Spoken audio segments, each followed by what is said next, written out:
Caro primeiro-ministro, agradeço por ter aceitado esta entrevista com os patriotas, especialmente por encontrar tempo durante esta guerra. Como você define o momento atual nesta guerra e qual é a paisagem que temos diante de nós? Estamos em um ponto de virada histórica. Estamos mudando a história. Eu disse no segundo dia da guerra que iríamos mudar a face do Oriente Médio e estamos fazendo isso.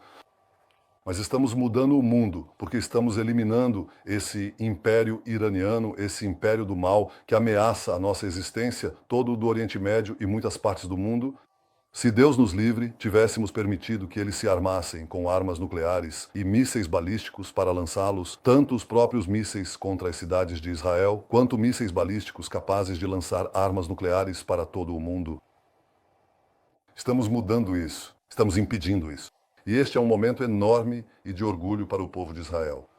Para o povo de Israel, que se levantará como um leão. Ele se levanta com nossos maravilhosos combatentes, com o nosso povo extraordinário, reúne todas as suas forças e dá ao mundo um exemplo do que o povo judeu, a nação judaica, este país maravilhoso, faz não apenas para se salvar, mas para salvar o mundo.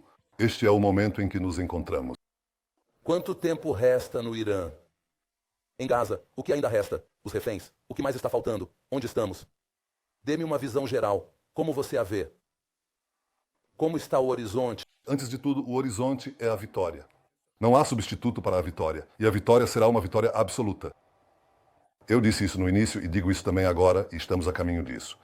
Agora, toda ameaça contra nós vem do Irã e de seus representantes, todos os seus enviados.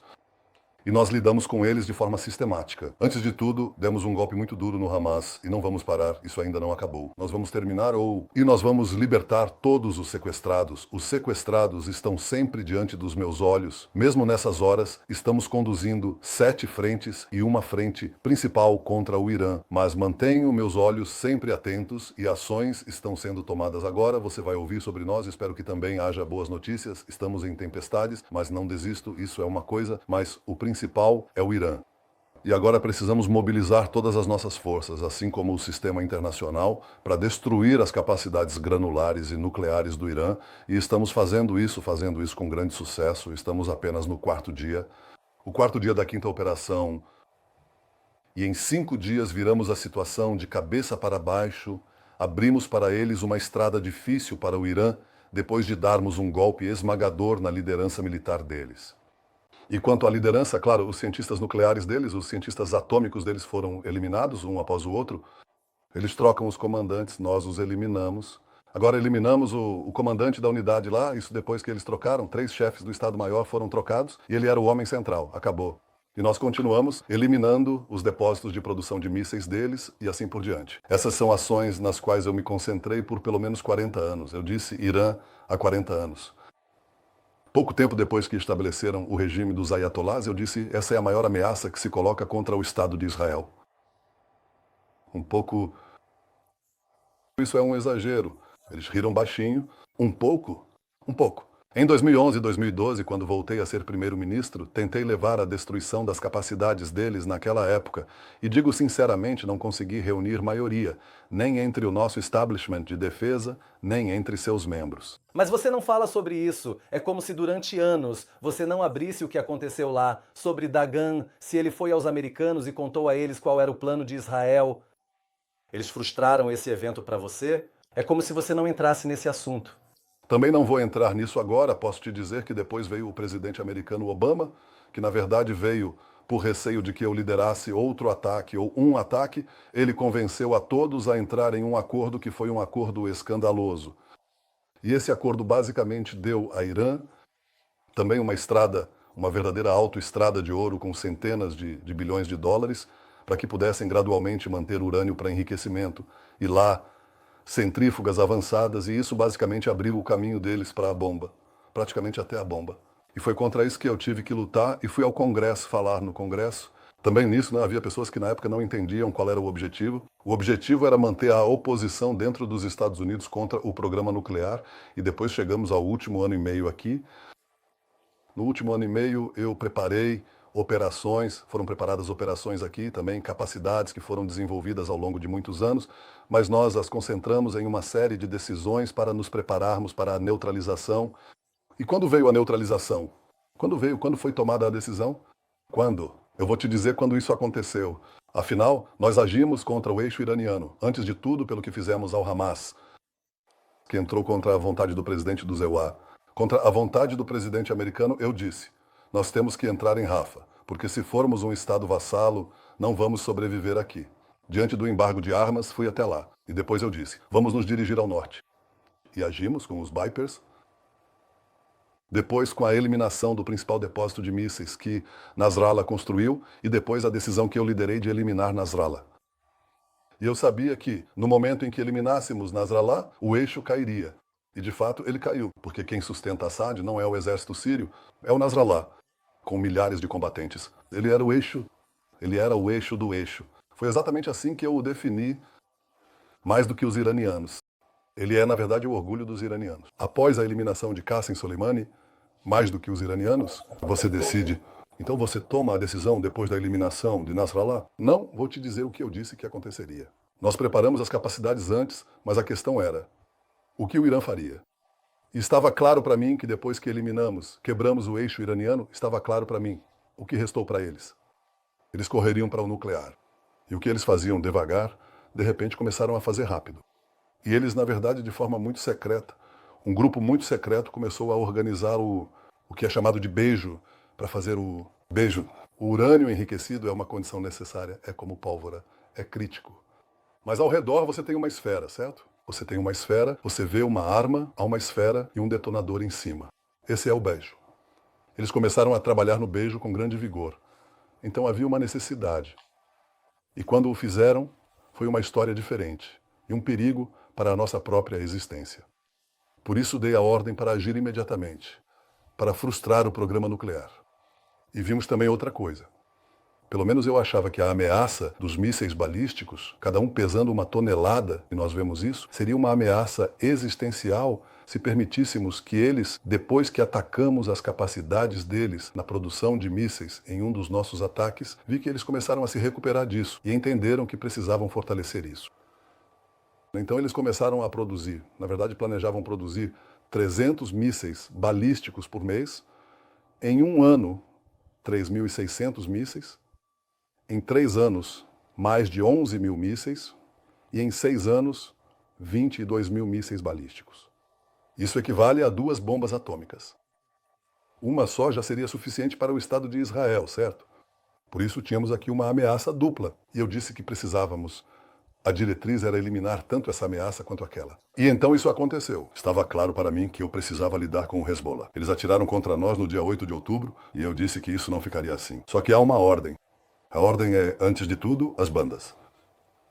Atacar esses assassinos do Hamas e depois virar para o norte e atacar o Hezbollah. E eu sabia que temos capacidades muito grandes, realmente muito boas, que nenhum outro país tem em relação a alvos dentro do Líbano. E eu achava que poderíamos quebrar o eixo cá.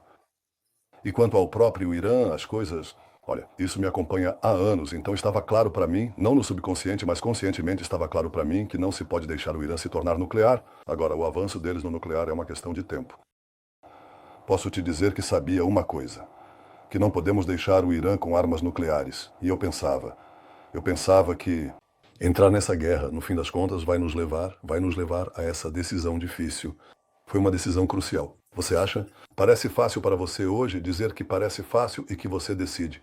Você sabe que algo assim envolve risco, porque você não sabe quantos mísseis vão ser lançados de lá para cá ao mesmo tempo, quantos vamos conseguir cumprir nas nossas tarefas. E devo dizer que o próprio plano foi elaborado nos últimos 3 meses, nesse sentido da surpresa. A troca das camadas de inteligência que recebemos, onde estão os cientistas, onde essa foi a minha orientação. Vamos atrás dos cientistas, tirem eles de lá.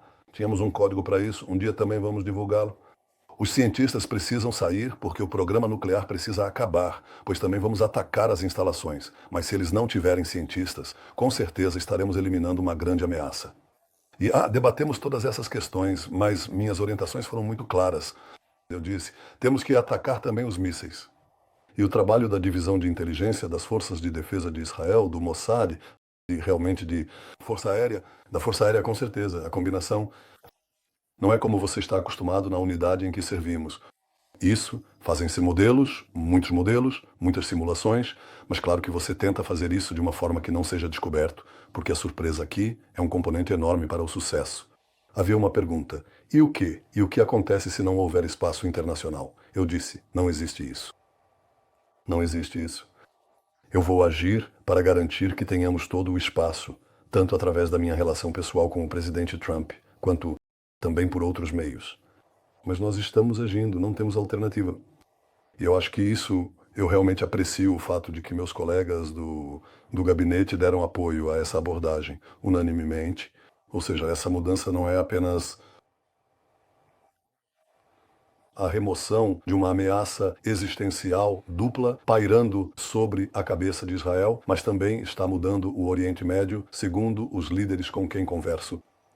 Eles dizem isso, eles dizem: veremos uma realidade diferente que ainda não vimos. Você sabe, eu disse isso também depois que fizemos, quando diziam que não era possível alcançar acordos de paz. Se os países árabes, sem resolvermos a questão palestina, toda essa manga palestina, esse canal que as pessoas criaram, que elas mesmas criaram aqui, eu disse, claro que é possível, os palestinos querem destruir Israel e nós vamos lidar com eles, com a ameaça deles. Mas o mundo árabe está se abrindo para nós. Mas o que nos ameaça agora é esse império islâmico no Irã, e somos nós ou eles. Quantos países? Eles têm que sair, Alguns. da ameaça acabar. Quantos países você acha que vão assinar acordos de paz conosco depois da guerra? Olha, como se diz, contamos os acordos de paz nas escadas. Ok, você quer os americanos envolvidos no evento ou não? Você prefere com os americanos ou sem os americanos? Os americanos estão dentro do evento. Eles nos ajudam fantasticamente e aprecio muito o que nosso amigo, o presidente Trump, Estou falando ofensivamente. faz. Eu realmente aprecio isso. Isso, antes de tudo, é importante, porque você sabe, há ataque e também há defesa. E se ajudam na defesa, isso libera forças para o ataque. Mas eu não vou entrar nas considerações do presidente Trump. Eu digo que ele fará o que for bom para a América. Posso te dizer que conversamos o tempo todo como amigos, abertamente e com respeito mútuo, e eu realmente aprecio a liderança dele, do mundo livre, a liderança dele, dos Estados Unidos, e também a ajuda que ele nos dá. Você sabe, você pergunta o que é isso? Há pessoas que dizem apenas azul e branco. Eu digo antes de tudo, por que não? Que seja azul, branco e vermelho também, muito bom. Aliás, essa abordagem me parece estranha, porque superpotências precisam de alianças. Então, nosso país, que é pequeno, mas gigante em capacidades, gigante em espírito, realmente uma potência, mas mesmo assim nós também precisamos de alianças. Então, se eu posso mobilizar outros fatores que possam nos ajudar, eu realmente não entendo essa abordagem. Você sabe, Churchill tentou recrutar Roosevelt e não conseguiu. Quem recrutou Roosevelt? Foi o Japão que bombardeou Pearl Harbor, mas ele ficou feliz. Ele ficou muito feliz com isso, teria preferido receber armas dos Estados Unidos antes, mas na verdade, todo ano podemos receber algum tipo de apoio, mas não dependemos disso. Chorei. Mas não dependemos disso, sim. E eu ouço os especialistas dizendo isso para si mesmos. Não, nós não dependemos disso. Nós podemos eliminar com Fordow e qualquer outra instalação deles. Nós faremos tudo o que for necessário e essas instalações serão eliminadas. Isso eu te garanto. Sim, de um jeito ou de outro. De um jeito ou de outro. Serão eliminadas. Certo? Aqui foi onde você realizou uma operação de diplomacia. Parece que você e ele estavam se dirigindo à imprensa, focando nos iranianos e na opinião pública mundial. Por favor, nos conte sobre este evento. O que você quer que eu te responda? E não? Afinal, se não era, então não era. E se aconteceu, aconteceu. Eu te digo, isso não tem nada a ver com isso. O que importa é uma coisa só. Você sabe, eu trouxe para ele os Zman Katzer, no mandato anterior dele. Eu trouxe para ele o arquivo nuclear. Isso faz parte desse mesmo esforço sistemático ao longo dos anos, incluindo, posso dizer, a neutralização dos cientistas que eu liderei durante esses anos, para atrasá-los. E era importante para mim que ele saísse desse acordo ruim que seu antecessor assinou. Era importante para mim que ele saísse disso. E eu trouxe para ele o arquivo nuclear. E também disse a ele que agora estamos no mandato. Eu disse a ele: nós vamos atingir os cientistas, vamos atingir as instalações e vamos fazer muitas coisas, mas no final das contas ele toma suas próprias decisões e eu deixo para ele esse espaço de decisão. Mas eu acho que fomos abençoados por termos esse tipo de relação entre nós. Eu também tenho a capacidade, e faço isso o tempo todo, de falar ao público americano. Ontem apareci, ontem e anteontem, em programas que têm uma audiência enorme. Estou dizendo a vocês, uma audiência gigantesca. Eu também, aliás, falo ao público iraniano. A audiência lá é de milhões, milhões, milhões de iranianos. Vi que também Bennett fala com eles. Bom, fico feliz, isso é importante, mas são milhões de iranianos. Eu recebo as reações deles e isso é importante. E nós, eu acho que de um lado o Irã e do outro os Estados Unidos, esses são dois públicos-alvo enormes e o presidente Trump é um público-alvo muito, muito importante e eu faço o que é necessário, o que eu acho que é possível e que eu posso fazer. E eu acho que também trago para isso toda a minha experiência ao longo dos anos e todo o meu conhecimento dos Estados Unidos, os anos que passei lá, os anos em que estudei lá. Acho que isso ajuda eu disse na 8ª frente, falei de 7 frentes e mais uma frente. O plano dele sobre Frente internacional. o plano dele sobre a deportação de Gaza ainda está em vigor? Completamente. Alguém está trabalhando nisso? Sim, trabalham nisso sempre. Há países que vão receber? Há países que eu falo com eles e com outros, e eu suponho. Aliás, acho que as possibilidades são possíveis. Vão se igualar, porque o mundo vai mudar. Você precisa entender que olham para nós hoje de uma forma diferente, você vai vencer ao se converter para outro formato. Ele me disse, meu filho, a guitarra domina, programada a partir do árabe. Ele me disse, estamos tão distantes das suas capacidades e da sua determinação. Foi assim que Remo falou. Ele me disse, meu filho, também sobre um cargo, vocês tomam decisões que nós nunca ousaríamos tomar. E vocês executam essas decisões de uma forma que eles nem conseguem imaginar. Com toda a força, e eu te digo que o prestígio de Israel está crescendo e hoje está se tornando uma potência incrível. Não há povo como o nosso, todo mundo ouve o rugido do leão. Todo mundo ouve o rugido do leão. Vídeo. O que eles estão ouvindo agora é o rugido do leão, a força imensa que existe dentro deles, algo poderoso, algo grandioso. Os terríveis eventos da história, e agora ele está mudando o mundo, ele tomou seu destino em suas próprias mãos e está eliminando aqueles que vieram para nos eliminar. As mudanças no governo e nas patentes militares, Eisenkot e Gantz e Gallant e Herzi Halevi, quem saiu ou você substituiu ou demitiu, ajudaram você a liderar esse processo? Eles influenciaram a liderança desse processo? Eu estava focado no objetivo. Eu contei em uma das oportunidades que... E um dia, eu, como comandante de equipe, fui escolhido para fazer uma operação conjunta com o Comando Naval e nos ensinaram a mergulhar, no meio do inverno. Na Baía da Fortaleza de Atli, nós entramos. Uma tempestade enorme lá fora. Enorme. Ondas gigantescas, um barulho terrível. E você mergulha por baixo. Você se orienta, coloca assim a mão no colega para ajustar a bússola. Você simplesmente mergulha em direção ao objetivo e ignora os ruídos de fundo. Eu te digo que, em grande parte, eu ignorei os ruídos de fundo. Eu os ouvi, mas eles não mudaram nada. Ouvi coisas boas, as aceitei. Ouvi coisas que não achei que fossem verdadeiras, rejeitei-as e segui em frente rumo ao objetivo, passo a passo. E nós estamos lá, estamos muito perto de alcançar o objetivo. Ou seja, toda a confusão que estamos vivendo quando olhamos para você todos esses anos e nos perguntamos do que ele é feito, como é que ele passa por essas coisas. Você quer me dizer que durante todo esse tempo, durante todo esse período, você está dentro d'água, mergulhando e navegando em direção ao objetivo? Eu estou em uma missão. Estou em uma missão que recebi do meu avô, do meu pai. Professor Benzion Netanyahu. Quando ele fez 100 anos, organizaram um evento para ele. Um aniversário no Centro Begin, Instituto Begin, e durante um dia inteiro falaram sobre as pesquisas dele, sobre os livros de história que ele escreveu, elogiaram e enalteceram ele. E aos 100 anos ele está...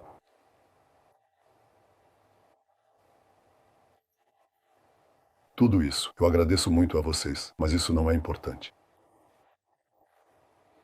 Tenho plena confiança de que o povo de Israel descobrirá as forças necessárias para remover a ameaça de aniquilação vinda do Irã. Que seremos capazes de fazer isso. Por que ele disse isso depois de 100 anos?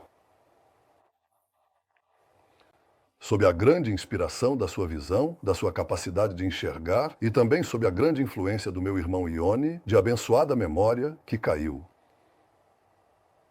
Estou em uma missão e também desfruto do apoio da minha esposa, da Levia. O povo é como um leão e também há leoas, muitas leoas neste povo. Ganhei um deles para meninos que torcem. Aliás, meu filho não sabia, Avner, ele não sabia que ele e sua noiva foram totalmente cancelados, porque eu não podia contar para eles, obviamente. E eu tive a sorte de mais uma coisa. Eu tive a sorte de contar com o apoio deste povo grandioso. Eu tive a sorte de contar com a incrível e elevada capacidade de execução dos nossos combatentes, tanto em Gaza quanto no Irã, tanto em terra quanto no ar. E as pessoas nos abrigos, em casa, sob o fogo de mísseis, agora mesmo, acho que há um novo alerta de mais quedas. Veja quanta força há aqui. Você tem muito apoio agora. Alguém te surpreendeu, aliás? Alguém te ligou e te surpreendeu? Te disseram, vi que Nahum Barnea escreveu, talvez tenhamos nos enganado sobre ele. Vi que várias pessoas escreveram, não do seu campo, que eles já, de repente, estão entendendo as coisas de forma diferente. Você aceita isso? Você percebe isso? Eu não vejo isso no sentido pessoal. Vejo que eles estão se elevando por um momento. Existe algo assim. Eu não trataria isso com cinismo. Acho que eles entendem que realmente há aqui uma virada histórica, isso é verdade, e hoje existe uma unidade real, não uma unidade fabricada, e na maioria das camadas do povo, acho que quase em todas, todos entendem. Se vocês tivessem deixado assim, eu teria deixado eles por mais 3, 6, 9 meses com bombas atômicas. O que é isso? Isso não é uma questão política, não é uma questão existencial. Toda a história judaica, eu disse isso ontem, nós não fizemos essa jornada incrível e cheia de sofrimento ao longo de 3.500 anos, incluindo quase nos últimos 2.000 anos, para retornar à nossa pátria e à nossa terra, para que o Ayatollah, para que o Khamenei nos elimine. É assim que a história judaica vai terminar? Claro que não. Então você me pergunta como eu supero todas essas coisas? É assim que eu supero, porque eu penso sobre isso. Eu penso sobre a continuação. E isso dá e preenche com força. E você sabe, o povo sente isso. E eu vejo isso agora. E eu tenho orgulho do meu povo, tenho orgulho do nosso exército, tenho orgulho das nossas forças de segurança. Tenho orgulho do Estado de Israel. A operação em Gaza e os sequestrados tiveram impacto sobre o Irã ou foram questões separadas? Teve impacto no sentido de que nós disse que estamos cortando os tentáculos deles, um após o outro. Ainda não terminamos, e quando concluirmos não haverá mais Hamas lá. E os sequestrados vão voltar. Todos eles. Casas de exílio. Pode ser uma possibilidade séria que estamos considerando. Certo. Mas no momento em que o principal apoio, um dos apoios se foi, que é o Hezbollah, os irmãos Sinwar, Sim. já não estão aqui, eles contavam com esse apoio do Hezbollah, isso acabou. Você está vendo o Hezbollah agora. Você está vendo as milícias no Iraque agora? Você não os vê, você não ouve nada. Não estou dizendo, pode ser que eles se juntem. Se se juntarem, vão sentir o peso da nossa força. E os Houthis de vez em quando transmitem algo. Tudo bem, entendemos. Mas no momento em que o eixo, todos esses braços se foram, o que resta? Resta o principal. O principal apoio do Hamas é o Irã. E está claro para você que no momento em que nós atingimos o Irã com força total, isso tem consequências. Exatamente como... Sobre o Hamas. Certamente porque em nome do... Perguntei sobre os eixos, tiveram influência. Agora eu estou avançando aqui. em relação ao timing? Em relação ao timing, isso é ou são dois eixos separados? Não. 3? Primeiro, eles não são separados, no sentido de que um influencia. O Irã influencia tudo. Eu não quero entrar em detalhes sobre isso, porque espero que dê certo, mas você sabe, sempre tem lá, você avança. Aí tem um freio, alguém coloca um freio lá. Você tenta de novo, porque lá não há necessariamente uma liderança unificada. Cada vez eliminamos uma parte dela, então outra pessoa assume. Então cada um, você sabe, não é uma liderança unificada. No Irã há uma liderança unificada. No Irã há uma liderança unificada. Qual foi a decisão mais difícil que você tomou nesse processo? Ou as decisões, se não foi uma só decisão? Olha, a decisão mais difícil, antes de tudo, a decisão primordial que mais impactou aqui foi a eliminação de Nasrallah, porque isso quebrou o eixo. E é preciso entender, isso nos acelerou em direção ao nuclear, à bomba atômica. Mas isso foi essencial, porque eu achava que quebrar o eixo nos permitiria também. E você não teve apoio no gabinete, no Gabi. Pelo menos você coordenou com os americanos. Isso foi há algumas semanas, na verdade. Menos. É preciso ver a data exata, mas foi nesses dias. Sabe como terminei essa discussão? Disse que Deus nos ajudasse, porque é uma decisão tão crucial. Hoje sabemos, você sabe, depois do sucesso tudo parece óbvio. Mas não era óbvio. Assumimos grandes riscos aqui. Eu tive que, no final das contas, se você sabe, todos os olhos estão voltados para você. Você precisa tomar a decisão. Mas eu disse, espera aí, estou aqui há 40 anos lutando para impedir o Irã de chegar a esse momento e chegamos ao momento. Tome a decisão. Tomei a decisão e meus colegas se juntaram a ela e eu tenho orgulho deles e tenho orgulho do nosso povo que toma a decisão, assume o peso e entende que estamos salvando a eternidade de Israel. Foi isso que você disse. Aliás, está acontecendo com você algo religioso ultimamente? Porque o povo está passando por isso. O 7 de outubro mudou muitas coisas nos padrões de identidade, conexão. Há coisas aqui que parecem milagres, mas você sabe que não se deve se alegrar com o milagre. Sim. Os americanos, os evangélicos que nos ajudam muito, eles dizem God helps, como é mesmo. Deus ajuda quem se ajuda, Deus ajuda quem ajuda a si mesmo. Mas eu vejo isso sim, momentos decisivos. Nisso você se enche de questionamentos sobre a fé. No fim, ou você tem fé ou não tem. E sim, essa fé existe em mim, e essa missão existe em mim. E não são coisas... Você sempre me perguntou como eu aguento todas essas coisas, como você aguenta. Se você não tem essa fé e essa missão, realmente não vai aguentar. Não só não vai aguentar, como também não vai avançar, não vai buscar o objetivo. E eu busquei o objetivo, e estava claro que tínhamos chegado ao momento decisivo. Se preferir, ao minuto 90. Não há tempo extra. Aliás, eu pensei, em relação à decisão importante, que você também mencionaria o dia 11 de outubro de 23, a decisão de não atacar o... Bom, eu não falei sobre toda a guerra. Naquele momento houve uma decisão. Na sua avaliação, quão crucial foi essa decisão? Acho que foi uma decisão extremamente crucial, porque teríamos nos enredado lá e teríamos ficado atolados ali. E eu achei que isso era um erro. Você acha que estava certo olhando para trás? Com certeza. Sem dúvida. Também não teríamos chegado a resultados. Seríamos apenas algumas centenas de bips, que nem está claro se funcionaram. E também talvez conseguíssemos alcançar um resultado limitado, mas durante a operação em Gaza também construímos a capacidade de agir no Líbano. E não se esqueça que havia lá, não vou entrar em todos esses detalhes, como dizem, às vezes se fala sobre isso, mas agora estamos em outro lugar. Nós seguimos... Isso não é a cabeça do povo. Povo, sim, é um povo com tentáculos, mas isso é algo muito maior. Quando você fala... Isso. Veja, é um povo muito talentoso, você sabe, um povo muito talentoso. O povo persa é um povo muito talentoso, um povo antigo, com cultura, com capacidades. E esse povo ele foi tomado por uma seita louca com um líder insano. Ele é um Hitler moderno, esse homem, ele é um Hitler moderno e tem um objetivo. Nos destruir, depois destruir outros também, mas ele está possuído por essa obsessão. E nós estamos lutando contra isso. E eu pensei que nós precisamos alcançar o resultado a tempo. Mas eu não quero te dizer de novo, eu não vou passar por todas as decisões. A decisão mais importante no final foi fazer isso, e eu não vi nenhuma outra possibilidade. Você acha que isso vai cair? O regime lá vai desabar? Você apoia essa ideia? Está tomando ações para garantir sua queda? Isso está incluído nos objetivos de alguma forma? Tudo o que fazemos o abala, o desestabiliza. Também atacamos instalações do regime. Você vai ouvir sobre mais e mais casos assim, mas no fim das contas você se dirige ao povo persa. E eu te disse, é um povo antigo, muito talentoso, que está sendo oprimido, saqueado. Eles odeiam esse regime. 80% deles se livrariam dele. 80% de oposição? 80% do povo. Mas é claro que há pessoas que os ameaçam. Claro. Impondo o medo sobre eles. Mas 80% são contra o regime? Sem dúvida. E vou te dizer uma coisa, você sabe, eu olho para isso em um contexto histórico.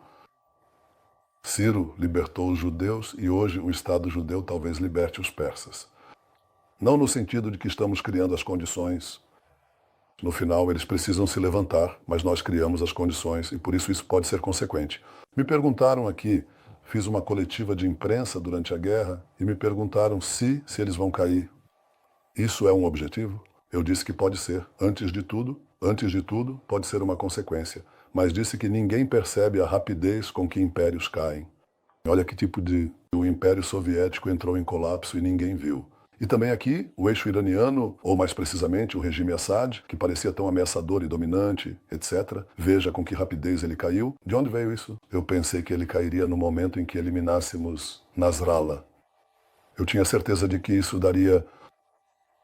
Como você sabe, já que não havia apoio do eixo iraniano no Ocidente, então o Irã queria enviar. E nós enviamos, né? Pedi aos aviões da Força Aérea que interceptassem os aviões avançados deles e eles recuaram. Então ele não teve apoio nem do Ocidente nem do Oriente e acabou desmoronando. Giuliani teve que lutar. Eles não precisaram lutar, simplesmente se deslocaram de um lugar para outro e ficaram surpresos, porque não havia exército sírio. Havia armas sírias para o exército sírio, mas não havia combatentes. Os combatentes estavam no Líbano. Khamenei, ele é... Por que não eliminamos o Khamenei na noite do... abertura? No golpe de abertura? Você quer todo o seu cardápio de pedidos aqui? Nós Ele é um alvo... faremos absolutamente tudo o que for necessário, sem hesitar, para eliminar completamente a ameaça representada por esse regime sem dúvida alguma. Portanto, não mediremos esforços para garantir a segurança de todos. Há risco de intervenção de um Estado estrangeiro se os americanos entrarem? China, Rússia, Coreia do Norte, Paquistão. Existe algum receio desse tipo? Eu não quero comentar sobre a questão do envolvimento americano. Eu disse, essa é uma decisão do presidente, mas o grau de envolvimento dele. Mas eu não vejo nenhum envolvimento no momento. O que eu vejo, né? Eu não vejo nenhum envolvimento, né? E ouvi todo tipo de coisas na mídia, né? O tempo todo você ouve coisas, você também não pode dar atenção a isso. Todo tipo de declarações, avaliações e informações que não há nelas nenhum pingo de verdade. Ok, eu acho que, no geral, recebi bastante respostas. Há algo que você gostaria de dizer neste momento ao povo de Israel?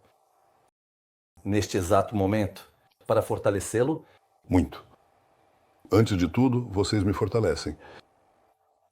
Essa missão que é importante não só para nós, mas para todos nós, para todos os cidadãos de Israel, judeus e árabes igualmente. Você viu, eles atingiram Tamra. Eles atingiram a todos. Eles não têm nenhum critério, mas não é só que isso é importante aqui, é importante para gerações de judeus que sonharam e sofreram. E rezaram para que chegássemos a este momento de um Estado judeu. E isso é importante para as gerações que virão depois de nós, depois que a salvamos.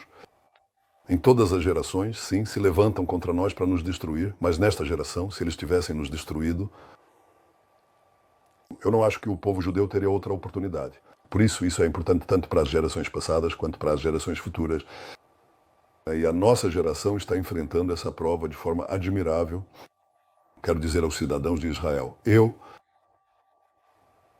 nós também saberemos ajudar economicamente a cada um. Eu transmito essas experiências 2 vezes, uma ao comando da frente interna, para quem não tem abrigo protegido.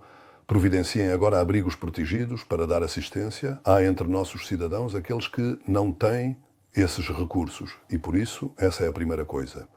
A segunda coisa, para o Ministério das Finanças, 2 vezes, para o Ministério das Finanças, não como fizemos na época do coronavírus. Abram os bolsos, ajudem a todos, ajudem os municípios. Conversei com os chefes dos municípios, acho que com todos, de bicicleta atento. Eu, ocupado com outras coisas. Então, infelizmente, não posso sair para o campo tanto quanto gostaria. Mas eu saio e nós vamos ajudar. Mas antes de tudo, estou realmente, verdadeiramente impressionado, de verdade, sinceramente, com a dimensão, Os combatentes... com o espírito do povo. Antes de tudo, com o povo de Israel e os combatentes, eles são incríveis. Você os encontra em Gaza. Sabe, eu fico emocionado porque, vou te dizer, eu vou até lá. Afinal, estive algumas vezes dentro de Gaza, quero ver os combatentes, conversar com eles. Isso também desperta em mim todo tipo de, você sabe, todo tipo de lembranças do passado que você conhece muito bem.